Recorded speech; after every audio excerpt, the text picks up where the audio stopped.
All right. Welcome back to the GSMC Wrestling Laureate podcast brought to you by the GSMC Sports Network. I'm your host, Eric Rodriguez, here every Monday through Friday, 8 p.m. Pacific time, 11 p.m. Eastern time. We're going to talk about everything in terms of professional wrestling, just kind of reflect on what we talked about. We had our AEW Dynamite review. We also had my Thursday night wrestling preview about Ring of Honor and TNA. We talked about Bret the Hitman Hart's remarks on Vince McMahon saying he doesn't give a crap. Of course, it was a little more explicit language, but I can't say it on the show. I can't, can't, can't convince me. Shit, I'm just kidding. No. But we also talked about WWE Speed pros and cons, and now we're going to talk about WWE Cruiserweights that were in 205 Live and where they are now. What happened to these guys? Once when you saw the show go off the air, basically you kind of saw them get boned a little bit, and it kind of sucked. And that's what I'm saying. I was like, dude, WWE needs to bring back 205 Live. So yeah, but before that, I have a chat from Alicia Kern. Said, yeah, but there are commercials, LOL. Yeah, they are, but if you pay for the streaming services, like are you gonna sacrifice like 11.99, 12.99 to, song, whatever you want, offline stations? I'm not a Spotify salesman or anything like that. But I think it's worth it. Overall, I think it's worth it 1,010%. Another chat from Alicia Kern is, who was your favorite cruiserweight? Oh, this is kind of it's a little tough. Holding the cruiserweight championship, I kind of feel like ultimately reflects on the light heavyweight championship as well in early of WWE. I don't know if that coexists with the WWE Speed Championship.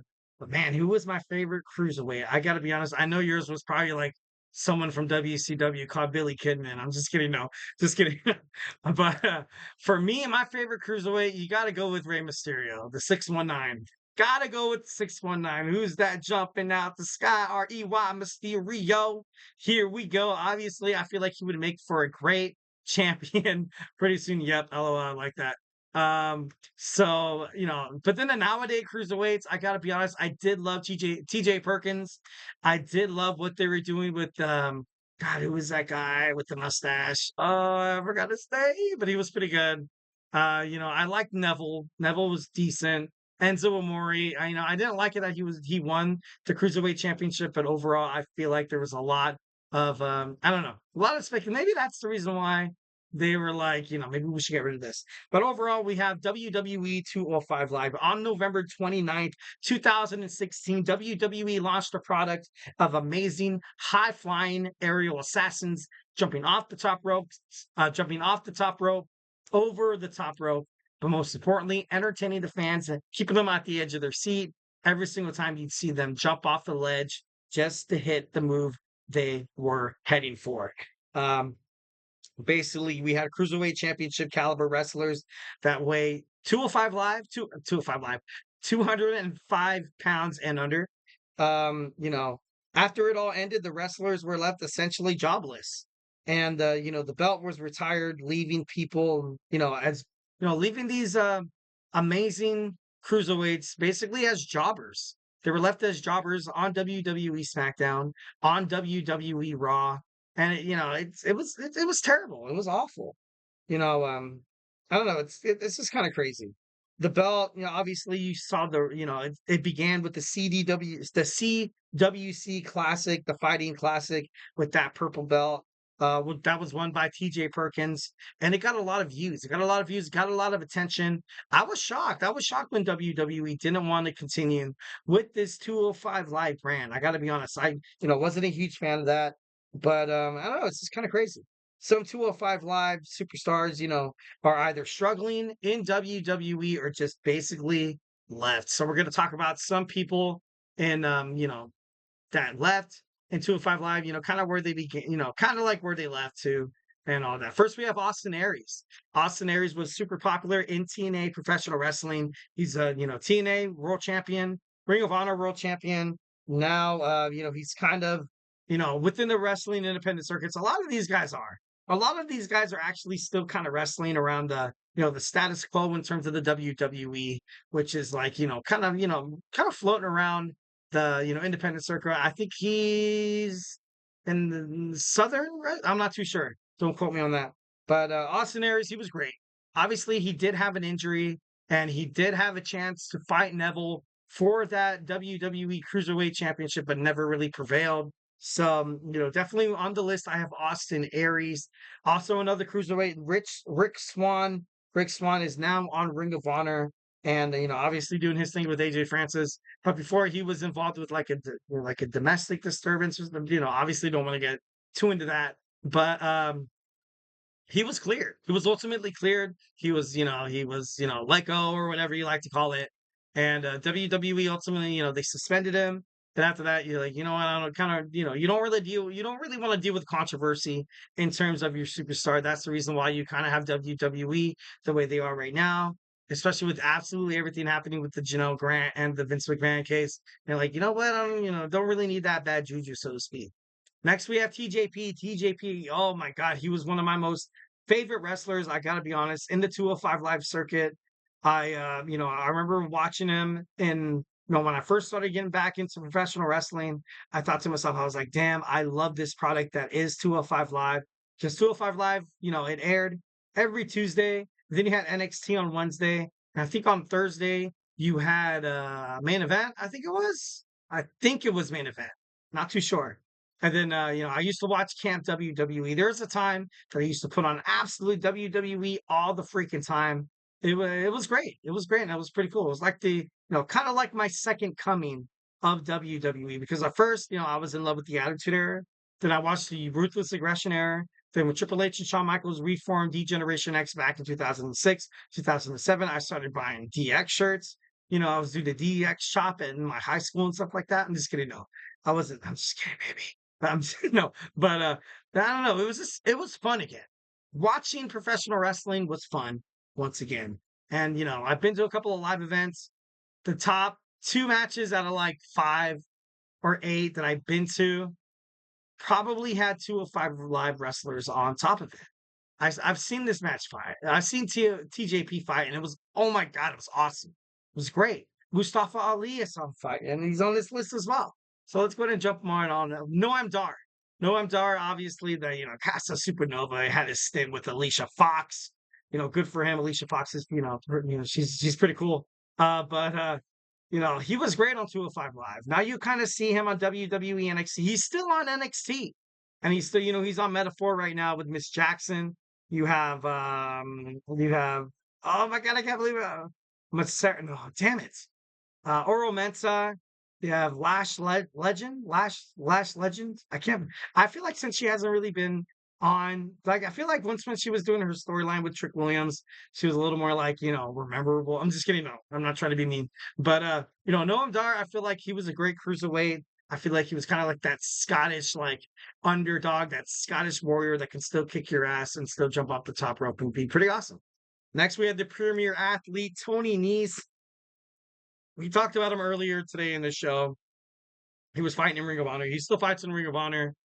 He's part of the premier athletes in Ring of Honor professional wrestling, obviously owned by Tony Khan, but he was also a pretty great 205 Live wrestler that as soon as he, 205 Live went under, he was like, okay, like obviously got to go out of my way here and try to find something a little more stable.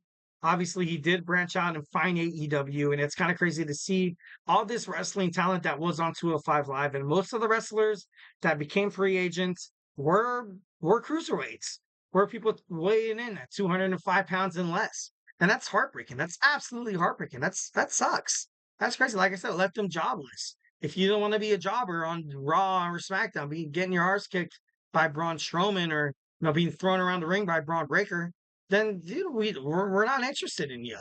Go to try to find somewhere a wrestling ring that'll take you.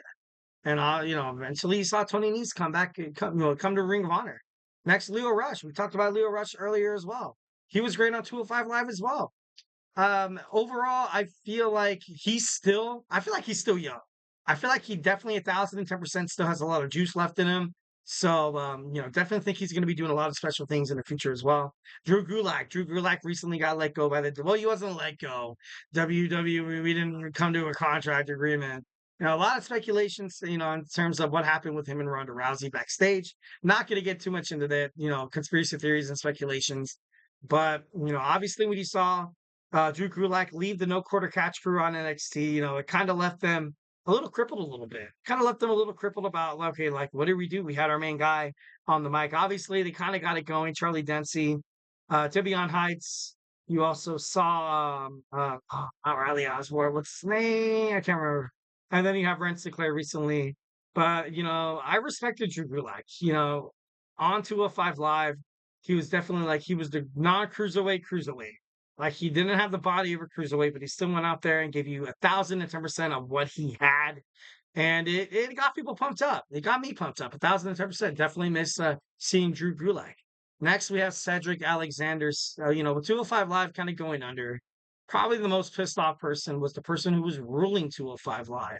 A handful of superstars. And one of those guys are Cedric Alexander. Now he does do, some stints in NXT. He is backstage and he recently had matches with, Brooks Jensen and Trick Williams. But overall, he belongs doing stuff like 205 Live. I'm sorry. 1,010%. If you don't want to bring back the cruiserweight title in terms of WWE, maybe, maybe kind of base it off of your UFC brothers a little bit. Maybe call it the bantamweight championship. Who knows or whatever.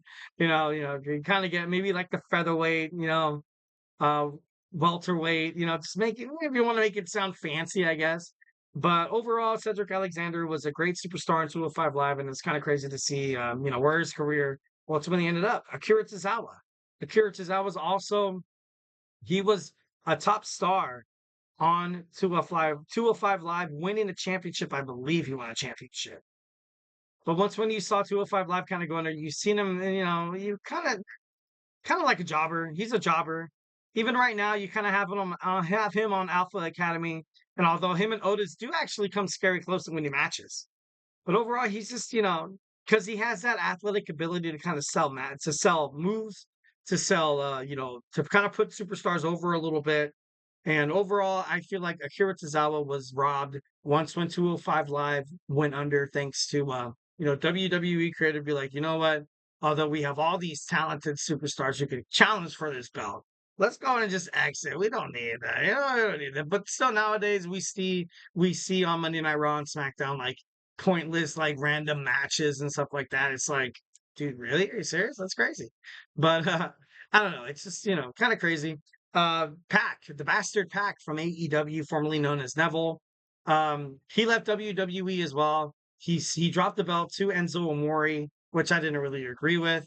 But then again, I feel like Neville, the king of the cruiserweights, I feel like he was ultimately kind of pushing it. He was pushing it like like I feel like he was Intercontinental Champion kind of worthy. I feel like he should have been put in that kind of category, maybe the United States Championship as well. But I don't know. I feel like Neville holding the championship kind of left a stronghold over 205 Live. Mustafa Ali. Mustafa Ali was the heart of 205 Live. Although he did not win the Cruiserweight Championship, he came so freaking close, and the fans were behind him 1,010%. Instead, you saw 205 Live go under. They're like, oh, how are we going to make Mustafa Ali? How are we going to make him, basically, into the storylines?